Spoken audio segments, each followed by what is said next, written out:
আজ মন্ত্রিপরিষদের বৈঠক সচিবালয় থেকে আমাদের সঙ্গে যুক্ত হচ্ছেন সহকর্মী লামিয়া তিথি। তিথি, দেশে তো এখন সব থেকে আলোচিত বিষয় জ্বালানি তেল সংকট। এই মন্ত্রিপরিষদ বৈঠকে জ্বালানি তেল সংকট মোকাবেলা নিয়ে কি কি আলোচনা হতে পারে? মারফি জানেন যে জ্বালানি তেলের যে সংকট রয়েছে সেটি কিন্তু এখন বৈশ্বিক সংকটে আকার ধারণ করেছে।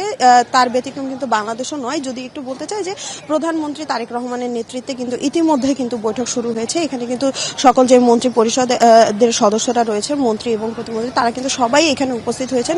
আজকের কিন্তু যে মূল এজেন্ডা সেটা যদি বলি যে সেটা কিন্তু এই জ্বালানি তেলের যে সংকট সেটি নিয়েই কিন্তু আলোচনা করা হবে। যদিও বা সরকারের পক্ষ থেকে গত কয়েকদিন ধরে বলা হচ্ছিল যে তেলের কোনো সংকট নেই রাজধানীতে কিংবা বাংলাদেশে, কিন্তু তারপরেও কিন্তু রাজধানীর যেই তেল পাম্পগুলো রয়েছে সেগুলোর কিন্তু চিত্র একদমই ভিন্ন বলা চলে। কেননা রাজধানীতে এই জ্বালানি তেলের কিন্তু সংকটটা তীব্র আকার ধারণ করেছে। গত কিছুদিন ধরেও কিন্তু যে পাম্পগুলো রয়েছে সেগুলোতেও কিন্তু দেখা গেছে যে জ্বালানি তেল নেই। এছাড়াও কিন্তু যেই ফিলিং স্টেশন কর্তৃপক্ষরা রয়েছে তারা কিন্তু নিজেদের মতো করে রেশনিং করেই কিন্তু তেল দিচ্ছেন। যদি বলি মারফি যে এই যুদ্ধের প্রভাব কিন্তু পুরো বিশ্বের মতো বাংলাদেশেও পড়েছে।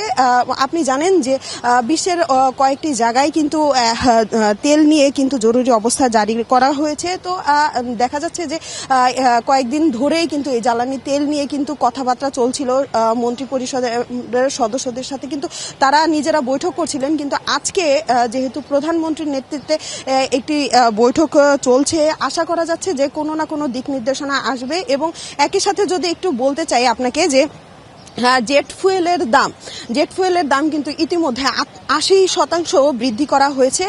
এবং যেই বিমান মন্ত্রী রয়েছেন তিনিও কিন্তু এই বৈঠকে উপস্থিত রয়েছেন। এবং আশা করা যাচ্ছে যে প্রধানমন্ত্রীর নেতৃত্বে কোনো না কোনো দিক নির্দেশনা আসবে। এমনও হতে পারে যে জ্বালানি তেলের দাম কিছুটা বৃদ্ধি হলেও হতে পারে। এই বৈঠকের মাধ্যমে জানান দিতে পারেন। তিথি, আপনাকে ধন্যবাদ জানাচ্ছি আমাদের সঙ্গে যুক্ত হওয়ার জন্য।